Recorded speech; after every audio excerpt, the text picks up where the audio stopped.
Masechet Kinim, we are in the first perek, continue on page 22b.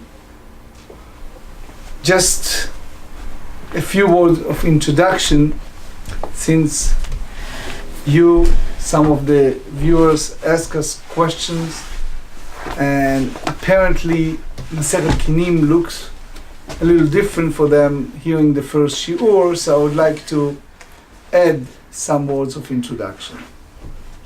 Back the time of the Beit HaMikdash, the Holy Temple in Jerusalem. At that time, the Mishnah in Tractate Kinim, page 22, described it was 15 appointee, 15 memunim, 15 people. Their call, their job was in a very specific specialty. If you recall Tractate Kinim, we talk about the family called Garmo, another family called Avtinas. It was several families that have the recipe for the shu, the lechem apanim. They have a special formula for the ktoret, for the incense. It was a selection of certain priesthood, honorable families that designated with their tradition and specialty that went down from one generation to the next in their specific field. Altogether was 15 tasks. But in our language, the most important one, it's called in the language of the Mishnah Ptachya al Hakinim. Ptachya. It's like the gate of the Almighty, meaning the Mishnah explained to us clearly it is not a person by the name of Ptachya that ostensibly in charge for the law of the Kinim, Kinim meaning the nest, the pair that soon we're going to discuss, but Mordechai Shmo, lo Ptachya Shmo, ela Mordechai Shmo. His name was Mordechai, and the Sfat Emet, the early Ger Rebbe explained that that's applied to Mordechai HaYehudi, the famous one from the Megillat Esther, the Esther scroll, describe Mordechai HaYehudi. And the Mishnah continues and said, and why it have his name Ptachya? And the idea is that he was capable to know many languages. They use the language of knowing 70 languages, which was well erudite in a sense like Yosef, Tzofnat Pa'aneach, the code breaker, the one who can be asked the most complicated, hard, halachic question, complicated subject in Jewish law, and were able to resolve and explain to us. You may ask question, what's so complicated about Kinim? In general, what we understand from the previous shiur, we have certain segments in the Torah, such as the law of Zav and Zava, men or women that have issue of discharge, Yoledet, women that needs to bring a special offering after she delivered a child. So what special wisdom you need for that? In the explanation of the ethics of the father books, by one of the books named Pnei Moshe, he explained to us that in Pirkei Avot, we said in Ethics, chapter 3, we said, Kinim upitchei nida hen gufei allocate, meaning the law of the offering of the pairs and the law of nida, which obviously it's a lot of serious halachot, that's the essence of the oral teaching. Meaning, Rabbeinu Ovadia Mibartenura explained to us that because those severe and serious halachot, such as a mixture between the birds, between the offerings, and all kind of scenarios that soon we're going to discuss. So therefore we need erudite specialty, people who are really specialized in this field. For example, we have the altar, and we explained several times that in the middle of the altar it was a red line. It's called chut hasikra. It was a special line that differentiated between the upper part of the altar and the lower part of the altar. So that chut hasikra differentiated between the elevation offering, the burn offering, it's called olah, and the lower part that was a chatat, was sin offering. The Vilna Gaon explained to us, Rabbeinu Eliyahu of Vilna, the Gra, that based on the Mishnah we learned yesterday at the first part of this perek, we have triple ein, which is olat of lemala. The burn offering, elevate offering, is in the upper part of the altar. So since it is halachot murkavot, it can be apparent, complicated issues of halacha. So therefore, in this Masechet Kinim Tosfot Yom Tov explained to us that Rabbi Lazar ben Chisma, in the Ethics of the Father, tells us that that's considering a kinim upitchei nida hen gufei halachot. That's hard to explain, but to go to the next level, Tosfot Yom Tov explained to us that since at the time Rabbi Lazar ben Chisma handed over this important statement, it was no longer existence of the temple, Acharei Beit HaMikdash. So therefore, the reason for us to learn today Masechet Kinim, he explained, in the in-between time of missing but not having the physical building of the Beit HaMikdash, Rabbi Lazar ben Chisma tells us that the limud, the study in our language, is bimkom avodah, in a sense, is part of the service of God by study it, and it's taken as being doing the physical ritual, meaning halimud hofech otanu, the study turn our hearts and turn our souls to being quote unquote memuneh al kinim ptachya, to be the people who are able to not only being recipient but also the one who can share our knowledge. Ptachya al kinim, ptachya is the Shem Havaya, is the name of the Almighty with petach, with opening, that we pray and hope that we should be married, lilmod ulelamed lishmor velasod, that we'll be able to learn and learn properly and teach properly and have had other who follow. Now to go to zoom in the specification. When we talk about kinim, kuf nun yud mem sofit or kuf yud nun yud mem sofit, can literally in Hebrew meaning a nest. What does that mean? You have zugofot, you have a pair of bird. Those days, when they used the term ken, it was always two birds. So those circumstances, such as zav, zava, men or women that have a discharge, yoledet, women that deliver a baby, they needs to bring, follow the biblical precept, they need to bring ken ofot, a nest of bird, and the Mishnah tells us ken ofot chova, the obligatory upon, for example, women that deliver a child, is to bring as an offering the pair of bird. So anytime you see the word in abbreviation chova, obligatory, it means shtei ofot, two birds. So that's part of chova, this obligatory for zav or zava or yoledet. There is another segment that is called nedava. Nedava, it's a voluntarily act, meaning that one needs to bring a offering, elevate offering, burn offering. So there has to be both nedava. Now, ken chova the obligatory nest has to be, as we explained, 2 birds, שתי עופות. Hawaii 2, אחד עולה ואחד חטאת. One is the upper, is the elevator one, which is a burn offering, and one is the sin offering. That's what we said clearly.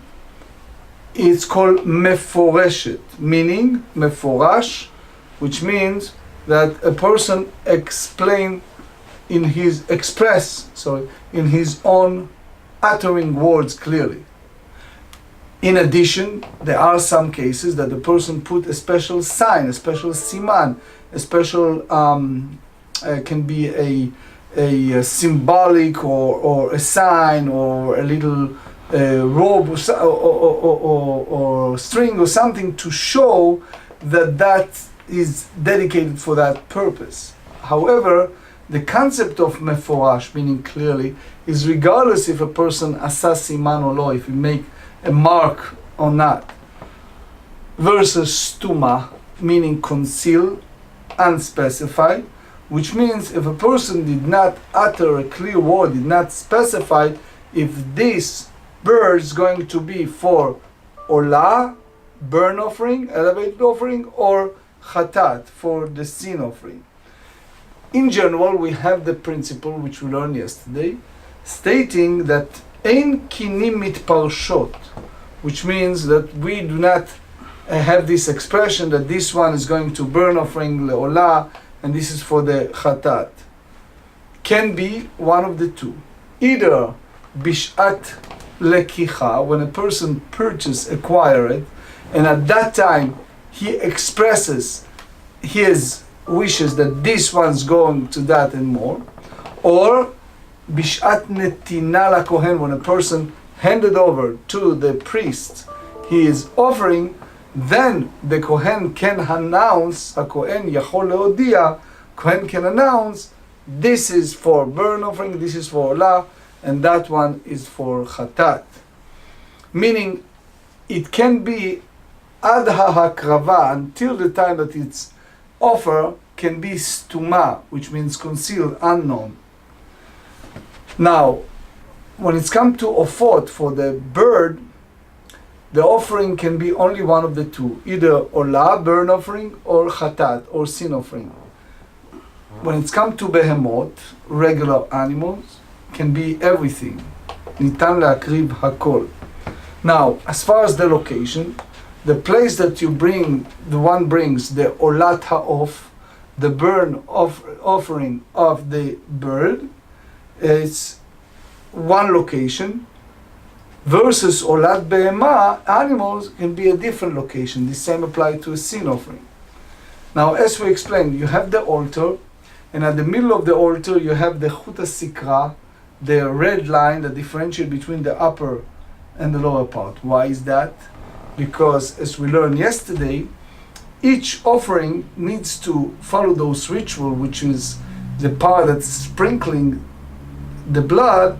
So if it's the olah, it has to be sprinkled on the upper part of the altar. There are others that needs to be specifically at the bottom part of the altar. And it's me'akev, meaning if that ritual did not take place, it's caused that offering to be invalid, to be unaccepted. Meaning it's pasul, it's invalid if it was sprinkled in the wrong location. Now, what we're about to study between here and the next chapter, it's all together very short, it's just several pages, is arba sugei safek ta'arovot, is the 4 different types of quandary, of predicament when it's come to mixture. So the first one we're going to study, a person go and ask his Rav, his wise sage's teacher, and he gets an answer. In the following chapter 3, you see a situation that person make a sole decision independently, and then we need to rule what to do. So the first one is if the offering that we know the designation and the name mixed with another offering that we know the designation, the name.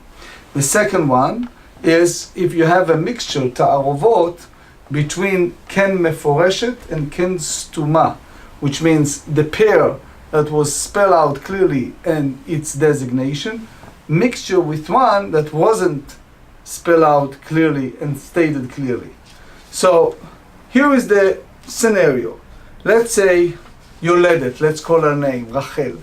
So Rachel, she came to Beit HaMikdash with Shlosha Kinim, with 3 different pairs. And from that, it's 3 for sin offering and 3 for burn offering. So since it's a 3 and 3, we cannot make 4 sin offering. The question is where you put it, upper, lower? So let's see the text. So just review a little bit what we say yesterday. Kav Bet Amud Bet 22b, Mishnah Bet, Chatat shenitava ba'ola, v'ola shenitava b'chatat. We learned it yesterday. So you have a bird sin offering that became intermingled with the bird of burn offering, ve'ola shenitava b'chatat, and vice versa, burn offering which become intermingled with the bird sin offering. Afilu echad beribo yamutu kulam. Even the 10,000 fatlings of another type of offering, they all should be placed in isolation, meaning we leave them alone until they are gone. So that's what we learned yesterday. Now we go to our subject of today. Chatat shenit'arva bechova, meaning you have a case of a bird sin offering that became intermingled with pairs of obligatory bird offerings, in which neither fledgling had yet been designated as a specific offering. So we said, Ein kasher ela keminyan chataot shebechova. So the remaining fledgling cannot be offered, as it is impossible to determine which should be offered as a burn offering and which is a sin offering. And so too in the case of a bird burn offering that became intermingled with pair of undesignated obligatory bird offering, ein kasher lakimnyan ola shebechova, none of the fledgling are fit to be offered except for the number of burn offerings that are part of the pairs of obligatory bird offerings. Bein shechova meruba undava mu'efet.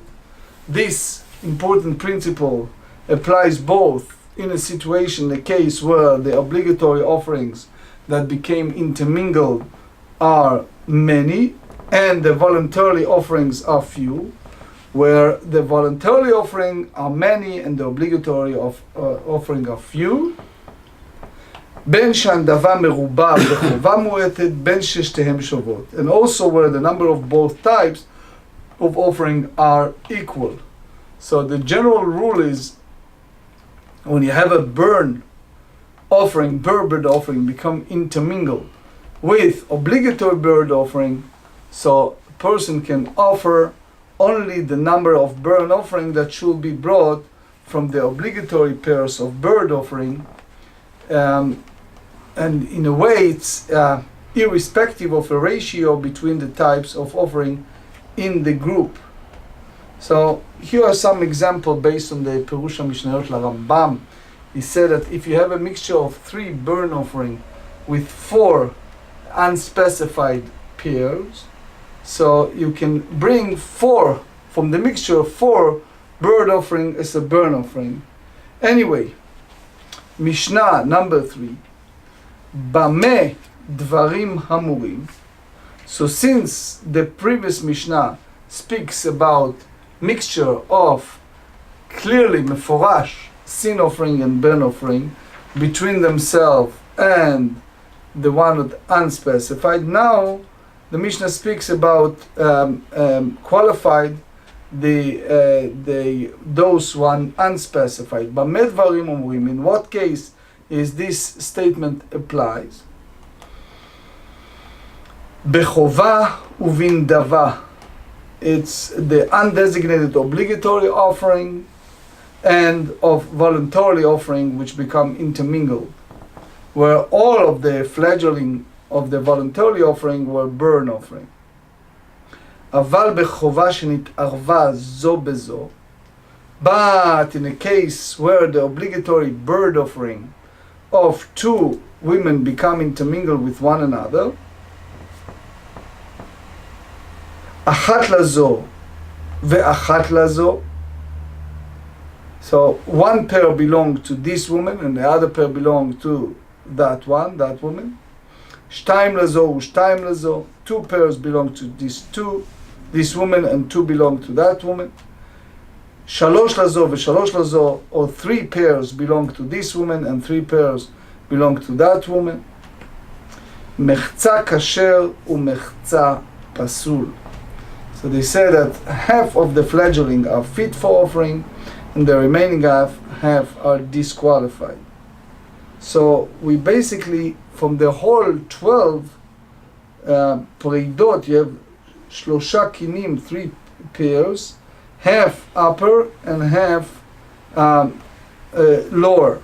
So of the fledgling that are fit, half are basically sacrificed as a sin offering, and the rites are performed on the lower half of the altar, מתחת לחוט הסיכרה, and half of our sacrifices burn offering, and the rite are performed מעל חוט הסיכרה, in the upper half of the altar.